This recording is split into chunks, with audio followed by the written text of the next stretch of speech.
राधे राधे। ओम नमो भगवते वासुदेवाय। गुरु कृपा ही केवलम।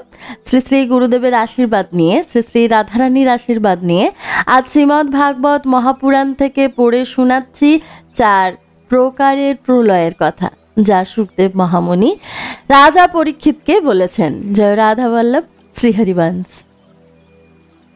श्री सुखदेव बोललेन, हे परीक्षित, परमाणु थेके दीपरार्ध पर्यन्त कालेर स्वरूप एक एकटा जुग कत बच्छरेर हये थाके ता आमी तोमाय आगेई जानिয়েছি।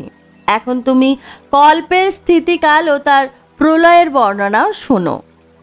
राजन, ब्रह्मार एक दिनेर विस्तृति 1,000 चतुर्युग हये थाके, जाके कल्प आख्याओ देওয়া হয়। एक कल्पे 14 मनु आविर्भूत हये थाकेन। कल्पान्ते प्रलय अनुरूप काल पर्यन्त स्थायी हय। এই প্রলয়কেই ব্রহ্মার রাত্রি বলা হয়। তখন এই ত্রিলোক লীন হয়ে যায়, তারও প্রলয় হয়। এই হলো নৈমিত্তিক প্রলয়। এই প্রলয়কালে সম্পূর্ণ বিশ্বকে নিজ অভ্যন্তরে স্থান দিয়ে অর্থাৎ লীন করে নিয়ে প্রথমে ব্রহ্মা, অতঃপর ভগবান নারায়ণও অনন্ত নাগের দেহরূপ শয্যায় শয়ন করেন। এইভাবে দিন রাত্রির চক্রে আবর্তিত হতে হতে যখন ব্রহ্মা তার হিসেব মতো 100 বৎসর ও মানব গণনায় 2 পরার্ধ আয়ুর সমাপ্তি ঘটে, তখন মহত্তত্ত্ব, অহংকার ও পঞ্চ তন্মাত্রা এই সপ্ত প্রকৃতি তাদের কারণ মূল প্রকৃতিতে লীন হয়ে যায়। রাজন, এর নাম প্রাকৃতিক প্রলয়। এই প্রলয়কালে প্রলয়ের কারণ উপস্থিতি হলে পঞ্চভূত নির্মিত ব্রহ্মাণ্ড নিজ স্থূল রূপ ত্যাগ করে কারণ রূপে স্থিত হন, অর্থাৎ লীন হয়ে যান। পরীক্ষিত, প্রলয় কালাগমনে মেঘ 100 বৎসর কাল পর্যন্ত বৃষ্টিপাত করে না। সকলেই অন্ন লাভে বঞ্চিত হয়। তখন প্রজারা ক্ষুধা তৃষ্ণায় ব্যাকুল হয়ে পরস্পরের প্রাণ সংহার করে এবং মাংস ভক্ষণ করে প্রাণ ধারণ করে। এইভাবে কালের করাল উপদ্রবে ক্লিষ্ট প্রজাগণ ধীরে ধীরে হীন বল হয়ে পড়ে। প্রলয়কালীন সাংবৎসর যে সূর্য তা নিজ প্রচণ্ড তেজ দ্বারা সমুদ্র, প্রাণী, শরীর ও পৃথিবীর সমস্ত রস বিশেষণ করে আর তা নিয়ম অনুসারে পৃথিবীর উপরে বর্ষণে বিরত থাকে।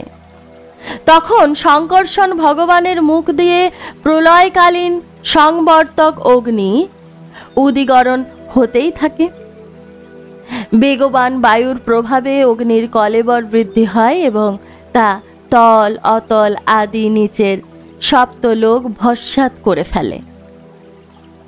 প্রাণীদেহের অস্তিত্ব তখন এমনিতেই থাকে না। অধদেহে যে অগ্নির প্রচণ্ড লেলিহান শিখা তা ঊর্ধ্ব দেশে সূর্যের প্রচণ্ড রুদ্র মূর্তি। তখন অধ আর ঊর্ধ্ব চতুর্দিক দাও দাও করে জ্বলতে থাকে। আর ব্রহ্মাণ্ডকে দেখে মনে হয় যেন গোময় পিণ্ডে ঠাসা অগ্নিকুণ্ডের অঙ্গার ধক ধক করে জ্বলছে।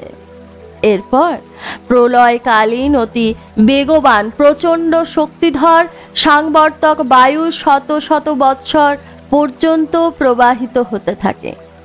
আকাশ তখন ধূম্র ধূলি ধূসর থাকে। তারপর অসংখ্য চিত্র বিচিত্র মেঘের আগমন হতেই থাকে। সেই মেঘ অতি ভয়ঙ্কর গর্জন করে এবং 100 শত বৎসর পর্যন্ত বর্ষণ করতেই থাকে। তখন ব্রহ্মাণ্ডের অন্তর্গত সম্পূর্ণ জগৎ এক বিশাল জল সমুদ্রে পরিণত হয়ে যায়, অর্থাৎ সমস্ত কিছু জলমগ্ন হয়ে যায়। এইভাবে যখন প্রলয় জলপ্রলয় হয়ে যায়, তখন জল পৃথিবীর বিশেষ গুণকে অর্থাৎ গন্ধকে হরণ করে নেয়, নিজের মধ্যে লীন করে নেয়। গন্ধ গুণের জলে লীন হওয়ার পর পৃথিবীর প্রলয় হয়ে যায়, তা জলে সম্মিলিত হয়ে জলরূপ হয়ে যায়। রাজন, তারপর জলের গুণ রসকে তৈজস তত্ত্ব গ্রাস করে নেয় এবং জল বিশুষ্ক হয়ে তেজে সম্মিলিত হয়ে যায়। তদন্তর বায়ু তেজের গুণ রূপকে গ্রাস করে নেয় এবং তেজ রূপবিহীন হয়ে বায়ুকে লীন হয়ে যায়। এরপর আকাশ বায়ুর গুণ স্পর্শকে নিজের মধ্যে ধারণ করে নেয়। বায়ু স্পর্শরহিত হয়ে আকাশে শান্ত হয়ে যায়। অতঃপর তামস অহংকার আকাশের গুণ শব্দকে গ্রাস করে নেয় এবং আকাশ শব্দহীন হয়ে তামস অহংকারে লীন হয়ে যায়। এইভাবেই তৈজস অহংকার ইন্দ্রিয়গণকে এবং বৈকারিক সাত্ত্বিক অহংকার ইন্দ্রিয়গণের অধিষ্ঠাতা দেবতা আর ইন্দ্রিয় প্রবৃত্ত সমূহকে নিজের মধ্যে বিলীন করে নেয়। অতঃপর মহত্তত্ত্ব অহংকারকে এবং শত আদি গুণ মহত্তত্ত্বকে গ্রাস করে ফেলে। হে পরীক্ষিত, এই সকলই হলো কালের মহিমা। তারই প্রেরণায় অবক্ত প্রকৃতির গুণত্রয়কে গ্রাস করে নেয়। শেষে কেবল প্রকৃতি অবশিষ্ট থাকে। প্রকৃতির বিশ্ব চরাচরের মূল কারণ সেই প্রকৃতি। প্রকৃতি অব্যক্ত, অনাদি, অনন্ত, নিত্য, অবিনাশী। যখন প্রকৃতি নিজ কার্যসমূহকে লীন করে সাম্য অবস্থা প্রাপ্ত করে, তখন কালের অবয়ব বর্ষ, মাস, দিন, রাত, ক্ষণ আদির হেতুরূপ পরিমাণ, ক্ষয়, বৃদ্ধি আদি কোনো প্রকারের বিকার প্রকৃতিতে হয় না। সেই সময় প্রকৃতিতে স্থূল রূপে অথবা সূক্ষ্ম রূপে বাণী, মন, শতগুণ, রজগুণ, তমগুণ, মহত্তত্ত্ব আদি বিকার, প্রাণ, বুদ্ধি, ইন্দ্রিয় এবং তাদের দেবতাগণ আদি কিছুই থাকে না। সৃষ্টিকালের বিভিন্ন লোকাদির কল্পনাও ও তার স্থিতিও আর থাকে না। তখন স্বপ্ন, জাগ্রত, সুষুপ্তি এই তিন অবস্থাও আর থাকে না। আকাশ, জল, পৃথিবী, বায়ু, অগ্নি, সূর্যও আর থাকে না। সবই যেন গভীর নির্দামগ্ন হয়ে মহাশূন্যবৎ হয়ে যায়। এই অবস্থাকে তর্ক দ্বারা অনুমান করাও অসম্ভব। সেই অবক্তকেও জগতের মূলভূত তত্ত্ব আখ্যা দেওয়া হয়। এই অবস্থার নাম প্রকৃত প্রলয়। তখন কলির প্রভাবে পুরুষ ও প্রকৃতি এই উভয়ের শক্তি হীনবল হয়ে পড়ে আর গত্যন্তরহীন হয়ে নিজ মূল স্বরূপে লীন হয়ে যায়। হে পরীক্ষিত, বুদ্ধি ইন্দ্রিয়ের বিষয়রূপে তার অধিষ্ঠান জ্ঞান স্বরূপ বস্তুকে ভাসিত করে। সেই সকলের আদি অন্ত দুই থাকে। তাই তারা সত্য নয়, কেবল দৃশ্য, এবং নিজ অধিষ্ঠান ছাড়া তাদের অস্তিত্ব থাকে না। তাই এইগুলি সর্বতোভাবে মিথ্যা মায়া মাত্র।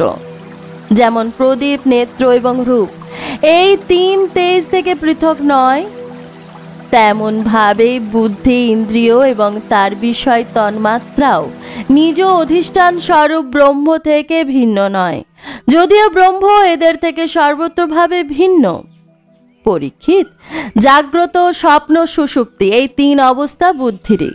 অতএব তার জন্য অন্তরাত্মাতে যে বিশ্ব, তৈজস এবং প্রাজ্ঞরূপ বৈচিত্র্যের প্রতীতি হয় তা কেবল মায়া মাত্র। বুদ্ধিগত বিভিন্নতার একমাত্র সত্যস্বরূপ আত্মার সঙ্গে কোনো সম্বন্ধই নেই। এই বিশ্বের উৎপত্তি ও প্রলয় হলে তার বহু অবয়ব সমগ্রের অস্তিত্ব আছে। যেমন আকাশে মেঘপুঞ্জের অবস্থান কখনো দৃশ্য আবার কখনো অদৃশ্য, তেমনভাবে ব্রহ্মে বিশ্ব কখনো দৃশ্য কখনো অদৃশ্য।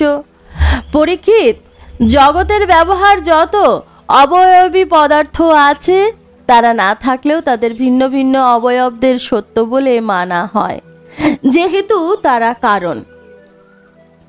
উদাহরণ রূপে বস্ত্ররূপ অবয়বী না থাকলেও তার কারণ রূপ সূত্রের অস্তিত্ব অবশ্যই থাকে। সেইভাবেই কার্যরূপ জগতের অনস্তিত্ব থাকলেও এই জগতের কারণ রূপ অবয়বের অস্তিত্ব থাকতে পারে। কিন্তু ব্রহ্মের ক্ষেত্রে এই কার্য কারণ ভাবের চিন্তা নিতান্তই অবাস্তব। সাধারণত বস্তু হচ্ছে কারণ আর বিশেষ বস্তু কার্য।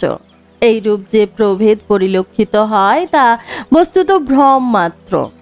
কারণ কারণ সাধারণ ও বিশেষ ভাব হলো আপেক্ষিক, অর্থাৎ অন্যান্য আশ্রিত। বিশেষ না থাকলে সাধারণ আর সাধারণ না মিললে বিশেষ হয় কেমন করে?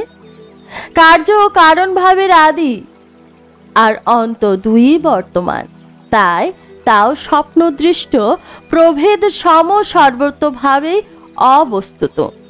সন্দেহ নেই যে এই প্রবঞ্চরূপ বিকার স্বপ্নদৃষ্ট বিকার সম বোধ হয়, কিন্তু তা হলেও তাকে নিজ অধিষ্ঠান ব্রহ্মস্বরূপ আত্মা থেকে পৃথক বলা যায় না। হাজার চেষ্টা করলেও তা আত্মা থেকে অনুমাত্র পৃথক আর সত্তাযুক্ত, তা নিরূপণ করা সম্ভব হয় না। যদি কল্পনায় আমার স্বীকার করে নিই যে আত্মার অতিরিক্ত আর এক পৃথক সত্তাও আছে, তবে তাকে তো চিদ্রূপ আত্মা সম স্বয়ং সমুদ্ভাসিত হওয়া প্রয়োজন। কিন্তু অবস্থায় আমরা তো আত্মার এই রূপকে স্বীকৃত দিচ্ছি, কিন্তু আমরা তো এই সত্যে নিত্য প্রতিষ্ঠিত যে পরমার্থ সত্যকে বৈভিন্ন থাকা সম্ভব নয়। তবুও কেউ অজ্ঞানবশত পরমার্থ সত্য বস্তুতে বিভিন্নের সন্ধানের বিচারে প্রবৃত্ত হয়, তবে তা হবে সর্বতোভাবে অর্থহীন চিন্তা। মহাকাশ আর ঘটাকাশের মধ্যে আকাশের সূর্য জলে প্রতিবিম্বিত হয়ে সূর্যের মধ্যে বাহ্যবায়ু আর আন্তর্বায়ুর মধ্যে প্রভেদ অন্বেষণ অর্থহীন অবশ্যই। এই সত্যই পরমার্থের পক্ষেও প্রযোজ্য। মানুষ একই স্বর্ণকে অগ্নির সাহায্যে কঙ্কন, কুণ্ডল, বলয় আদি রূপ প্রদান করে থাকে। তদনুরূপ নিপুণ বিদ্বান লৌকিক এবং বৈদিক বাণীর সাহায্যে এই ইন্দ্রিয়াতীত আত্মারূপ ভগবানকে ভিন্ন ভিন্ন রূপে উপস্থাপিত করেন। দেখো, মেঘ সূর্য সৃষ্ট এবং সূর্য প্রকাশিত, তবুও সেই মেঘ সূর্যেরই এক অংশ নেত্রের জন্য সূর্য দর্শনের বাধা হয়ে দাঁড়ায়। একইভাবে অহংকারও ব্রহ্ম সৃষ্ট ও ব্রহ্ম প্রকাশিত, কিন্তু ব্রহ্মের অংশবিশেষ জীবের জন্য অহংকার ব্রহ্ম সাক্ষাৎকারের এক বিরাট বাধা হয়ে দাঁড়ায়। সূর্য সৃষ্ট মেঘ ছিন্ন ভিন্ন হলেই তখন নেত্র তার স্বস্বরূপ সূর্য দর্শন করতে সমর্থ হয়। এইভাবে জীবের অন্তরে ব্রহ্ম জিজ্ঞাসা জেগে উঠলে আত্মার উপাধি অহংকারের বিনাশ হয়, আর তখন তার স্বরূপ সাক্ষাৎকার হয়। হে প্রিয় পরীক্ষিত, যখন জীব বিবেকরূপী খড়গ দ্বারা মায়াময় অহংকারের পাশ ছিন্ন করে, তখন সে নিজ একরস আত্মস্বরূপ পরমাত্মায় স্মিত হয়ে যায়। আত্মার এই মায়া মুক্ত বাস্তবিক স্থিতিকেই আত্যন্তিক প্রলয় বলা হয়। হে অয়াতি দমন, তত্ত্বদর্শীগণের বিচারে ব্রহ্মা থেকে তৃণ পর্যন্ত সমস্ত প্রাণী ও বস্তুর নিত্য সৃষ্টি ও নিত্য বিনাশ হতেই থাকে, অর্থাৎ সৃষ্টি ও প্রলয়ের চক্র নিত্য বর্তমান। জগতের পরিমাণই যে সমস্ত বস্তু সকল নদী প্রবাহ, দ্বীপ শিখার প্রজ্বলন আদির মতো প্রতিক্ষণে পরিবর্তনের শিকার হয়, তাদের পরিবর্তমান অবস্থা প্রত্যক্ষ করে এই বোধ আসে যে কাল প্রবাহে প্রবাহমান মানবদেহ প্রতিক্ষণে পরিবর্তনের শিকার হয়েই থাকে। তাই দেহাতীতে উৎপত্তি ও প্রলয়ের ঘটনা মুহুর্মুহু ঘটতেই থাকে। যেমন আকাশে তারাগণ অনুক্ষণ গতিশীল থাকলেও তাদের গতির অনুভূতি স্পষ্টভাবে হয় না, তেমন ভাবে ভগবানের স্বরূপভূত অনাদি অনন্তকালের প্রভাবে প্রাণীগণের প্রতিক্ষণের উৎপত্তি ও প্রলয়ের কথা সহসা জানতে পারা যায় না। পরীক্ষিত, আমি তোমাকে 4 রকমের প্রলয়ের কথা বললাম, যা নিত্য প্রলয়, নৈমিত্তিক প্রলয়, প্রাকৃতিক প্রলয় আর আত্যন্তিক প্রলয় রূপে পরিচিত। বস্তুত কালের সূক্ষ্ম গতি এইরূপ। হে কুরুশ্রেষ্ঠ, বিশ্ববিধাতা ভগবান নারায়ণই সমস্ত প্রাণী ও শক্তির আশ্রয়। যে সকল কথা আমি সংক্ষেপে বলেছি তা সবই তার লীলা কথা। শ্রী ভগবানের লীলা কথার পূর্ণ বিবরণ দান করতে তো স্বয়ং ব্রহ্মাও সক্ষম নন।